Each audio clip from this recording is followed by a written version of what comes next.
Hey guys, Explode Monkey here. Today I have a very exciting video.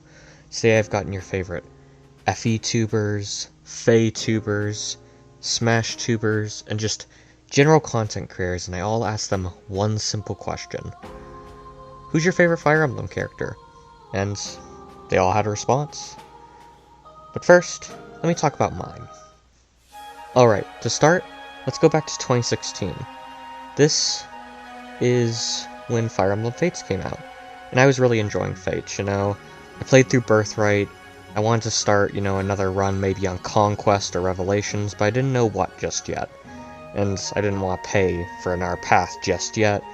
But I did have some money, and I checked the eShop, and I saw that there was a DLC called Anna on the Run, where there's this character, Anna, that was featured in it, and I was like, oh, that's cool. Maybe I'll pick that up, that seems cool. So I bought it, and I beat it pretty easily, and I got the character Anna. I was like, oh, this is cool, I get a whole new character. Then when I checked if they have supports, they do. You could even S-support them. I was like, okay, that's really cool. I gotta see what this character's all about and what their supports are. So, I did what any rational person would do. I started up a new Fates profile, and I got Anna, and I S-supported her, and I really just grew to like the character. She's really cute, she's really cool, she has an amazing design, even though her personality is just revolving around money, I thought she was just, cute, and what else more do you need to like a character other than they're cute, they're cool, and she was also powerful, and that was, another reason. And then, moving forward from Fates, I go back and I start playing more Awakening. Because before Fates, I played about 13 chapters. And then when I saw that she was also in Awakening, and she had another really cool design, and this was a character I already liked quite a bit, this kind of just pushed me over the edge for her to start being my favorite character. And this is where I kind of learned that Anna is a recurring character in the series, and I think that really helped solidify for me that, she is probably going to be my favorite character. And in every game I've played, she is really powerful. At least at the start. God bless Anna heroes and Three Houses heroes both being bad, but I think all the Annas are great. I love the designs, specifically Fate's Anna. I just love her, the cloak with the outlaw design, and it's really cool, flashy. I love the, red and gray/white aesthetic, and then her promotion, the black and gold. Oh my god, amazing. And Anna has just ever since been like my favorite character. Sure, she isn't like super story important in any game, and she doesn't really have much of a personality past I like money, but she's just a really cool, cute, and just endearing character that, while some people may not like her, I do, and my reasons aren't like, super specific or anything. I just think she's cool. And that's my story about why I like Anna, and she's my favorite Fire Emblem character. I hope you guys enjoy the rest of the video and all the guests I have on. Thank you. Hello everyone, my name is Jigjetty, and my favorite Fire Emblem character of all time is obviously Azel. I am Azel from the House of Feldhomer. I may be no match for my brother, but all the same, I am happy to be here. When I first played Genealogy of the Holy War and got Azel as a unit, I immediately felt a connection to him. The reason being is, like Azel, I also have a rocky relationship with my older brother. As a kid, I respected my older brother a lot because he was kind and cared for me. He was also way better at video games than me, and would help me out if I was stuck on a boss. But like Arvis, he grew colder and more distant as we got older. He would sometimes never talk for long periods of time, and when we talked, it would lead to fights sometimes. As a teen, I even started to fear my brother, and I would be scared of interacting with him. Thankfully, in more recent years, we've gotten closer, or getting along again, and despite of all the bad times we had, we still love each other. Azel reminded me of those times when he would speak about Arvis, how Azel feared his brother, but he still cared for him. And like Azel, I don't have much confidence in myself. My older brother is still way better than me at just about everything, much like how Arvis is a way better mage than Azel. When I see Azel, I just see my younger self. It gives me this odd, nostalgic feeling that's hard to put into words. Despite Azel not being a real person, I feel really close to him. Heck, I feel closer to him than most people I know in real life. When I play FE4, I always use Azel as much as I possibly can. And in every run I've ever done, Azel has always gotten the most kills in Gen 1 of the game. Heck, in my one movement run of the game, Azel was very useful since he had 1 to 2 range. He even ended up landing the final blow on Eldigan as well. Because he killed Eldigan, I didn't have to sacrifice units to continue onward, which was a big help. Azel's always helped me in my runs of the game. He is very relatable to me personally. Because of all this, Azel is, and always will be, my favorite Fire Emblem character. Hello, my name is Toto. I'm the main person behind GodlyToto, but on YouTube you might know me as an animator for Pulsar Dubs. First of all, thank you for having me here to talk about my favorite characters. It's really an honor. Now, I really like a lot of characters, and I'm actually in the process of animating my answer to this very question for a Pulsar video. So putting it simple, my favorite character for his look is Reed. He's the one who made me fall in love with the Nifo aesthetic. And if you see my avatar, he has these designs ever since late book 2, so practically as soon as he came out. And some of his earliest artworks are with him. To say I had an immediate crush on him would be an understatement, really. Now I can't just say that I like his looks and not talking about what I like about him. So this is the moment where Toto starts simping, let's go. I really like how really tall and big he looks. Like he has to be like very muscular character, and also his New Year's Self kind of reflects on that as well. He's showing a little bit of his pecs and abs. And I really like his hair. It looks a little bit like icicles, at least for me. And the turquoise color, like little gradient that he has on his hair, also helps to give that cool look into him. Also, it really helps that turquoise is my favorite color.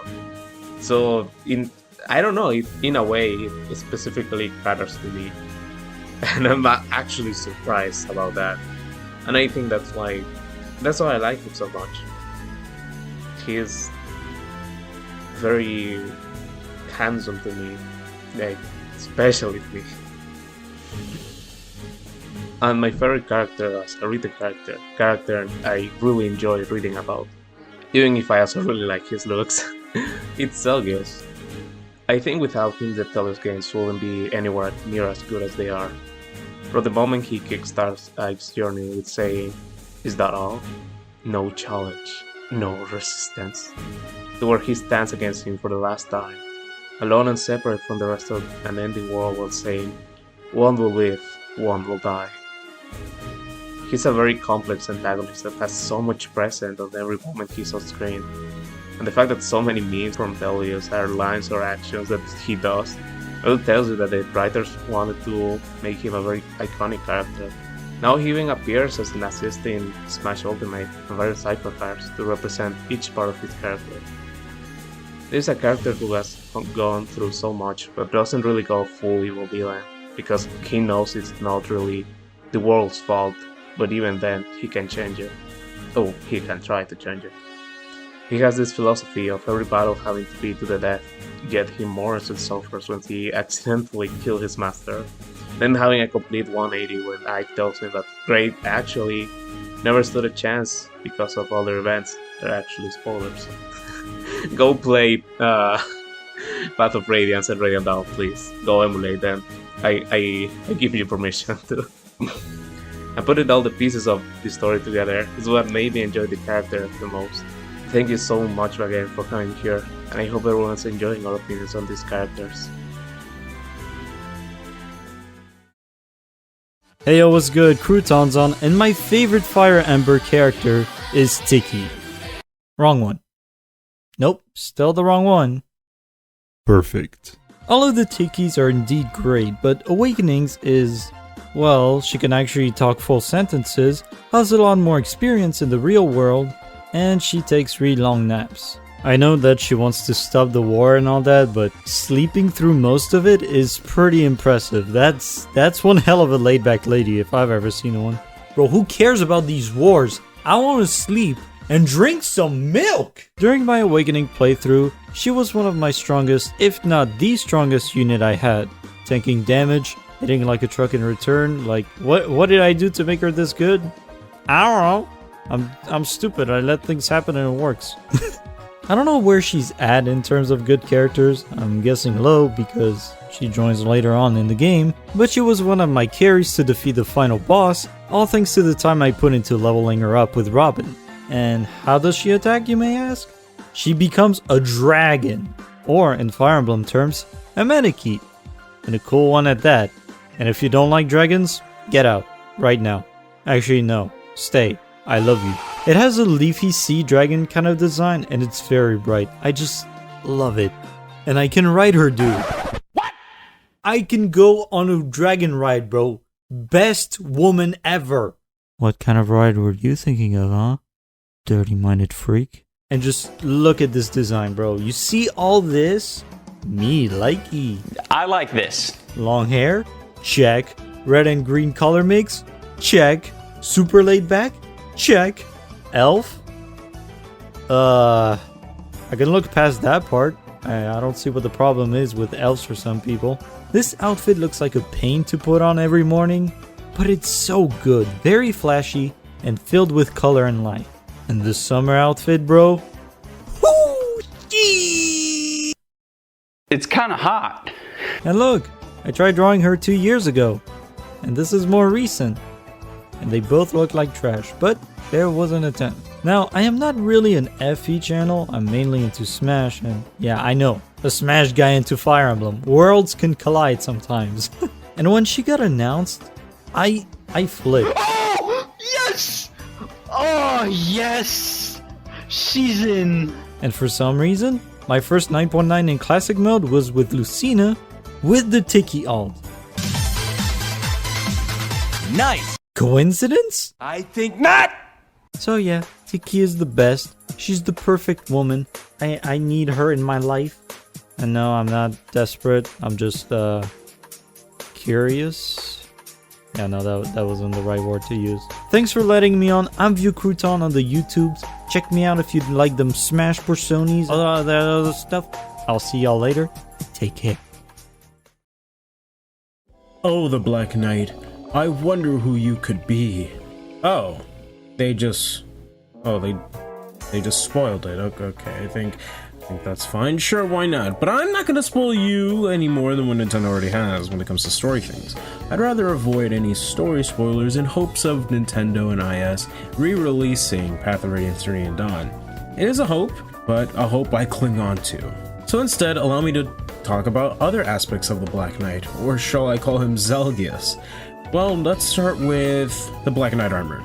Since it's kind of like the bigger one, it's pretty generic looking, all things considered. It's, well, dark armor, red cape. In Radiant Dawn, it's a black cape with an inner red and some scars. So, yeah. And obviously, he wields the iconic Alondite, which is the, well, twin blade to Ragno, the sword that I typically use is the one you see in the funny Smash game. And as Zelgius, he has really cool red armor. He uses a generic sword, but when it comes to it, regardless of which design of Zelgius you may prefer, we can all agree on one thing. He looks cool. I mean, the Black Knight armor itself is super cool and very recognizable. I mean, you've seen it in art, memes, even copyright infringement. When it comes to the Black Knight armor, it's just really, really well designed. Though simple, it works, and that's all you really need. After all, well, more is less, and less is more. So, yeah, I love the Black Knight's design. And Zelgius, it's also pretty simple as well. So simple, in fact, that they still haven't put in heroes. Why? When it comes to Zelgius and his red armor, it's also just as good. Maybe not as threatening as the Black Knight, though that may also come with the music, seeing as the Black Knight and Zelgius have two different pieces of music, which makes sense. You're supposed to think they're two separate characters. There's a certain presence to both characters when they're on screen. which is important to have those two distinctive themes. Not just that, but the way that Zelgius is presented as both the Black Knight and Zelgius is very interesting. While we can always go on and on about how Path of Radiance Black Knight is different from Radiant Dawn Black Knight, we can all agree that regardless, he's still kind of menacing, especially when you get to play as him in Radiant Dawn. I mean, the fiercity of his attacks, the way he just swings that sword, kinda scary. Not to mention the fact that his crit animation just has a lot of weight to it. And especially Eclipse, one of the scariest skills I've ever seen in a Fire Emblem game. I will never forget it. It's just really strong. As is the Black Knight himself. I mean, look at him. His own tag is the Black Knight. He is nothing more than himself. Which is weird, you know, Black Knight, the Black Knight. That's what they should have put in Heroes, you know what I mean? The Black Knight is my favorite villain of all time. Zelgius is my favorite Fire Emblem character of all time. You may be wondering why I separated the two, but Choose Your Legends always seems to do that, so why not? But jokes aside, Zelgius is my favorite Fire Emblem character of all time. One of my favorite Nintendo villains of all time too. Though, I have to say, it still pains me knowing he's an assist trophy. But whatever, I won't be that upset. At least I have a Mii costume, right? I also made a Mii for Zelgius. It's pretty cool. You should use it. I gave it to the people. You probably use it. Okay, that's enough of that. My name is SabdierZ. Thank you for listening in or watching, whatever the case may be, and I hope you have an amazing rest of your day. Subscribe to me, not Explode Monkey. Okay, well, subscribe to Explode Monkey, but mainly me. I want to reach 1,000 subs before the end of the year. That's the goal. Come on, baby. Let's go. When I was asked who my favorite Fire Emblem character was, I was stumped. When it comes to the games I play, I typically find myself liking the cast of a game, but characters themselves usually don't stick out in my head unless I really dislike them. For example, I really enjoyed the cast of Echoes, but I disliked Faye. Three Houses was different for me. I really enjoyed all of the student characters, but one of them really stood out to me. I was following Three Houses up until its release in July of 2019, and I had decided to go with the Golden Deer for my first run. And yeah, I really did grow to love all of the students. Though, out of these students, Marianne was the one that jumped out at me the most. Her low self-confidence and self-worth, her refusal to believe in herself, her constant thought that she was a burden on those around her, her pushing those close to her away, and choosing to keep all of her problems within herself. It hit too close to home. 2018 to 2019 was probably the most difficult period of my life. I was dealing with a lot of issues and I wasn't seeking help because I thought I didn't deserve it. It was something that I had been pushing through for quite a while, but it finally hit a boiling point that year. Three Houses came out at the tail end of that period of time. Up until then, I had always downplayed my feelings. But when I started unlocking Marianne's supports, it was like looking into a mirror. Through her, I started to see my issues staring right back at me. Seeing her growth after the time skip, her hard work that took years, that gave me hope. She was finally able to get a happy ending. It encouraged me to keep pushing through my issues. I'm doing a lot better now. I sought help after years, and I'm still working on improving myself. As dumb or cliche as this'll sound, I feel like I'm finally on that road to get a happy ending for me too. Hey y'all, Dom here. Fellas, my name is Dom. You might know me from such Explode Monkey classics like the tier list I made, or the video I edited. And now I'm here to tell you about my favorite Fire Emblem character. Now, Fire Emblem Awakening is not only my favorite Fire Emblem game, it's one of my favorite games of all time. So it should come as no surprise that my favorite Fire Emblem character hails from that game. Who is it, you may ask? Place your bets, spin the wheel. It's Muriel. It's Muriel. That, you remember her? That one witch from the second chapter you forgot about? It's her. She's better than all of your favorite Fire Emblem characters. And let me tell you why. Plain and simple, she's just an entertaining character. Like, I don't know, I just find her really funny. You know, all the kooky shenanigans, the ooh, bazinga, ooh. You know, Sheldon Cooper, sounding ass. I just think that's entertaining. That's entertaining to me. And like, honestly, what other reason is there to like a character? They're entertaining, they're cool, they're funny. Well, why does it have to be any more complicated than that? It really doesn't. And that's kind of all it is for me. Yeah, honestly, that's kind of it. That's kind of all I got for Muriel, why she's my favorite. But since I've still got so much time left, let me use my remaining minutes to tell you why Muriel should be in Fire Emblem Heroes. Ooh, clap. Clap, everyone, clap, clap. Reason number 1. She's epic and cool and awesome. Seems like a pretty good reason to me. I think that's a pretty good reason. Reason number 2, she got absolutely snubbed in Chooser Legends. I mean, sure, she came in like, what, 800th place and didn't stand a chance, but you know what? That's a snub.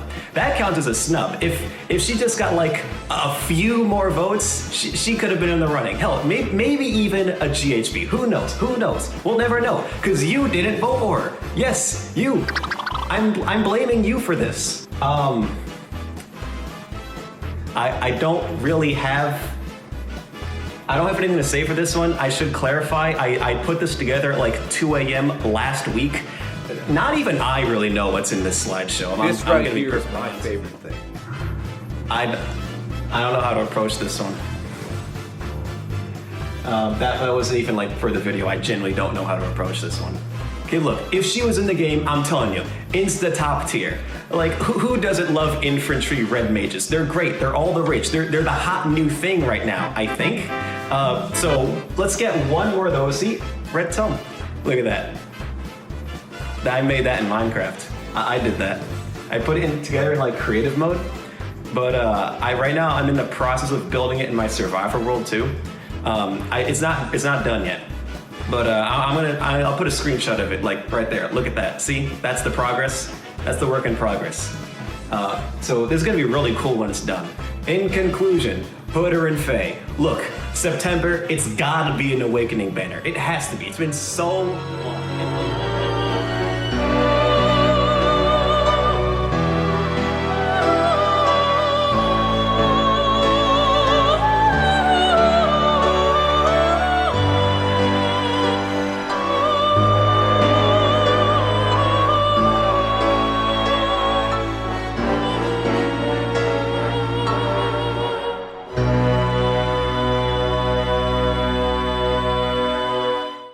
What you know about rolling down in the deep when you brain going numb? You can call that mental freeze when these people jump.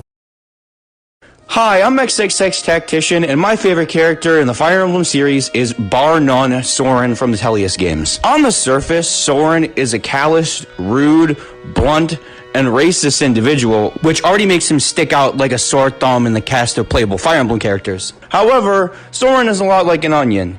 He's stinky on the outside, but he has layers. I mean, he's still stinky inside of those layers, but he does have layers. Soren's backstory is complex and dramatic, but it also is a realistic depiction of how racism can form as a result of traumatic experiences suffered as a child. Yes, you heard me correctly. They tackled this well in a Fire Emblem game.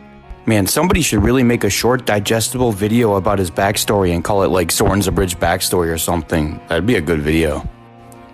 Soren plays his role in the Grail Mercenaries to an absolute perfection. He is the aggressively negative contrarian who is okay with expending lives, which is the foil to Titania, who is a loving, warm, compassionate individual. Soren is also a representation of the cold, racist, unempathetic world that Ike inhabits at the beginning of Path of Radiance. And he is directly symbolic of Ike healing the Tellius continent, as over time, Soren really tones down the racist thing and actually, grows into being an actual, decent person. And if you can believe this, Soren is also probably the funniest character in Tellius. I think my favorite interaction is when you recruit Volk, a thief, and he says that he's easily manipulable because he gives in to money. Ike then responds by saying, hey, you probably shouldn't say that about Volk, he's standing right behind you, and Soren retorts, I don't think he minds. There are moments like this multiple times through each game. There are so many caveats and deep, compelling aspects of Soren's character I didn't even touch. Like the fact that him being half Beorc and half Laguz means that his racism towards both races is actually a representation of his own hatred towards himself and lack of self-image. But not only is Soren an immensely strong, deep, and compelling character on his own, he also does a great job at bolstering the rest of the cast and the game itself. This is something I don't think the Fire Emblem series has done better before or since. Nah, who am I kidding? I hate this character, he's mean. Fuck him. Hey guys, it's Skides here. My favorite Fire Emblem character is Robin, specifically male Robin. I just really like his design. I like his long black cloak, and the hints of gold and purple just look really nice to me. I also really like playing as him in Super Smash Bros. And he's been my main ever since he first came out in Super Smash Bros. 4. And I still play him to this day. I don't play Smash Bros. That much anymore, but his moveset is just everything I want in a character. A good ranged attacks with really strong close range attacks. He's just like a all-around mid-range fighter. Good projectiles, good damage in the air. He's just really fun to play for me, and I never get tired as playing as Robin in Super Smash Bros. And Smash Bros. Really solidified him being my favorite Fire Emblem character, but I also just like him as a character and his personality. I like how he can just outsmart a lot of his opponents, and he's all about the tactics, and I think that's really cool and something that I would like to be more of in real life, more of a tactical person, more of someone who really thinks about how I can better myself in many ways, not just financially, but also like socially. And yeah, that's just pretty much why I like Robin. He's really cool to me. He's smart. He has a lot of things that I think I would want to be like as I grow older in life. So thank you for this opportunity. One reason why I like Anna Fire Emblem. Anna is just a really cute character in general, where she has like really, not bubbly personality, but sort of, I don't know. She has a like really mischievous personality, and she's always like that money character trope, and I fucking love that trope. I live for that trope, however, right? And the way she acts and all that stuff, right, and supports and, you know, dialogue and all that stuff, right, she has she's always that like merchant mindset, and I find it really cute, I suppose, right, because I'm really stingy to myself, at least. I don't spend a lot of money in real life and stuff on stupid stuff, so I just like resonate with Anna. I go like, yo, saving money, yo, saving costs for the army, just like me, not saving money by not eating or something like that, right? Don't do that, kids. But I don't know, it just makes me really happy that she finds joy in like being a commander / merchant and all that stuff, and it makes me happy that I can see her do that, I suppose. I don't know. But I really like Anna Fire Emblem, I suppose. What can I say? She's cute. She's a redhead. The ponytail, the finger thing she does, right? It's so cute. I don't know. Shut up. From the moment I first saw Claude in the Three Houses trailer, I just had a feeling that he would be my favorite of the Three Lords. I didn't anticipate, however, that he also would become my favorite Fire Emblem character of all time. Hi, I'm Promise, and I make daily-ish Ether Reads Fae content on YouTube. I'm also FaeTube's resident Claude sim. I have a +10 of Academy Claude and Brave Claude, and I have a +6 Legendary Claude who will hopefully be maxed out soon too. I do my best to use all 3 Claudes as often as I possibly can when I play Ether Reads. Claude is a character who is so interesting because he's unlike lords we've seen in the past. He tends to avoid direct confrontation when not absolutely necessary, preferring to do his work in the shadows through deception and trickery. Despite that, he is a fundamentally good person with ideals that make him want to improve the lives of those around him. This juxtaposition of his two sides is extremely intriguing, and I can't help but feel like his characterization in Three Houses would have been greatly improved by delving into some of his more questionable tactics outside of just alluding to it in a few supports. Having grown up as a half-Albyran, half-Fodlenian child, he was uniquely attuned to discrimination and racism right from the day he was born. Although Three Houses doesn't delve into his childhood much, we can infer that he likely experienced racism from both Almirans and Fodlinians, because his father was from Elmira and his mother was from Fodlan. This is a big part of what shaped his personality and ideals as an adult and as a leader, and it leads to his dream of opening Fodlan to the outside world and breaking down barriers. His methods for obtaining his goals are quite different from both Dimitri and Edelgard. He views war and direct violence as a last resort, preferring to resolve disputes behind the scenes or diplomatically. Claude is the only lord who can actually stay alive in all 4 roots in Three Houses, which just shows that he's willing to allow others to take charge and achieve his dreams if he thinks that they are more worthy and more capable of achieving them. Just take a look at the Blue Lions route, where he gives up Failnaught and the Alliance to Dimitri because he knows Dimitri is better suited for taking charge in that situation. Some people see him as selfish and disinterested and lazy for this, but I think it just demonstrates that he is not bound by his own ego and pride, and ultimately just wants what is best for the world, even if that means him stepping aside and leaving the work to someone else. In terms of personality, Claude is portrayed to be easygoing and charismatic, and he has the most out-of-house supports out of all 3 lords. However, he keeps those around him at an arm's length, never divulging any important personal information to people who he is not extremely close with. He also gives off an air of nonchalance, which leads people to believe that he doesn't take his duties seriously, but in reality, he's actually a cunning strategist with a lot of political and tactical knowledge. When it comes to Claude, he is a perfect example of a character who is much more than meets the eye. Overall, Claude is so intriguing because of all these contrasts that we see in his character. He is distrustful of most people, but deeply loyal and protective towards his close friends. He is ruthless and willing to use underhanded methods to achieve what he wants, but he also dislikes violence and is willing to step aside and allow others to achieve his dreams for the greater good. We have simply never seen a lord like him before in the past, and that is why he is my favorite Fire Emblem character.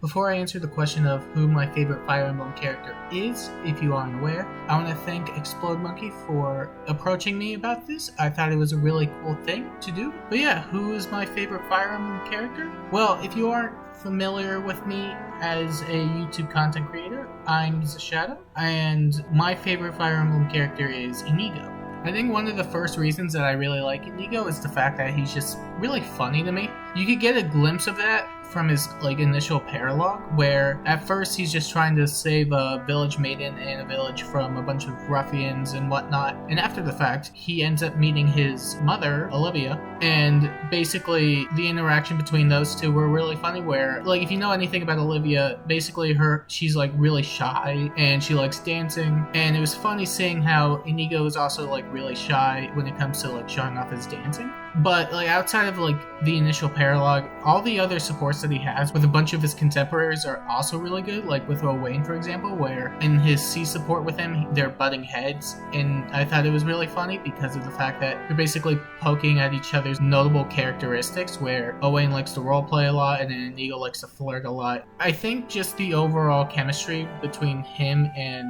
his fellow allies really works when it comes to developing his just overall personality and charm. That being said, one of the other notable aspects that I really like about him is his voice actor. I don't know if that counts, but I really like the British accent that he kind of has, because I think it sounds really nice. I know they got a different voice actor to play him in the mobile game, but I think they're both really good. At least for me, I think there's a lot to like about his individual character. And it may seem like a bunch of small little things, but it's the cumulative effect that kind of gets it to me, where there's so many good little things, in my opinion, that make it seem that make him into this really cool character. And that's pretty much why I like Inigo. And for anyone who's wondering if I have a preference between Inigo and Laszlo, I like Inigo's character more in Awakening, but I do like Laszlo a lot, mainly his design. Of course, that being said, Laszlo and Inigo are basically the same character anyway. Well, not basically, they are the same character. It's just that there are different interactions and events that happen between both games, so I can't really say that one is necessarily better than the other to me. In any case, I like Inigo a lot, and I like Laszlo a lot. but I'll probably give it a slight edge to Inigo because, yeah. But yeah, thanks again to Explode Monkey for approaching me with this topic, and I hope that answer suffices.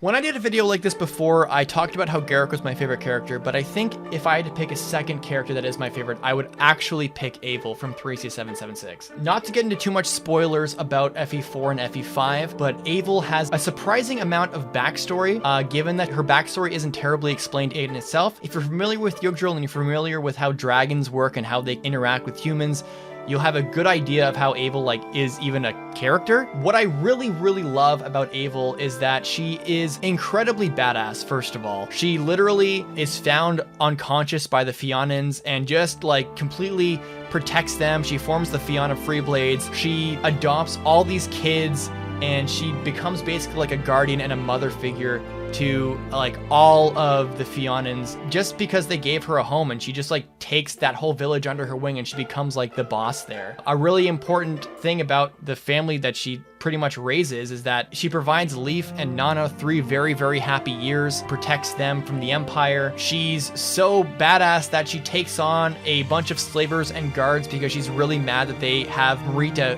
who is a slave at that time, held captive. So she just dispatches all of them just because she's really mad at what she saw. And then Marita basically becomes her daughter.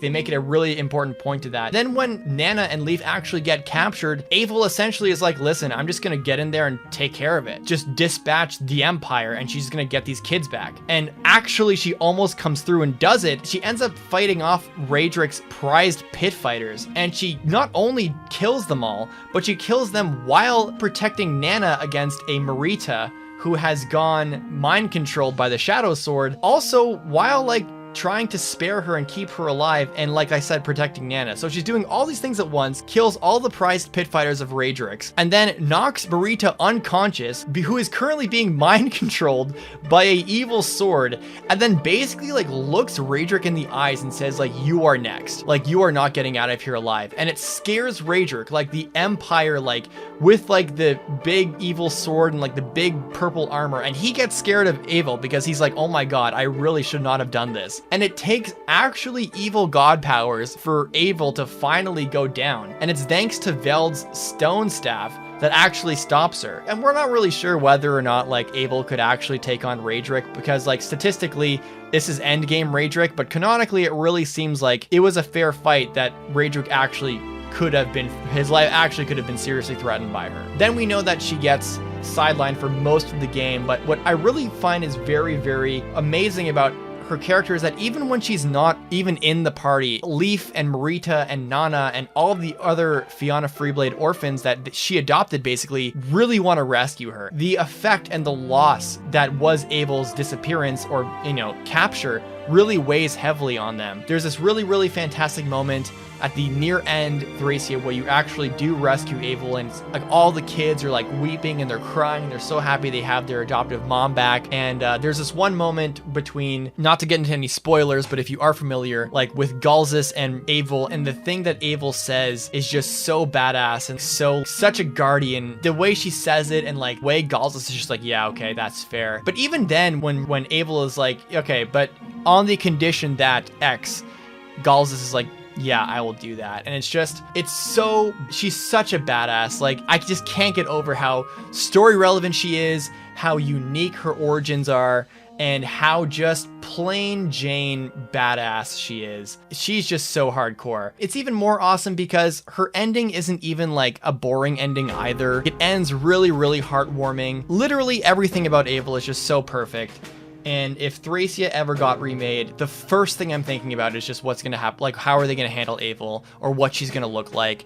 Because, man, she is just one of the most perfect characters ever. And she's also, just a total babe. Abel is, one of my favorite characters of all time. Yeah, she's just one of the greatest characters literally ever written in any Fire Emblem game ever. Kaga did it right there for sure.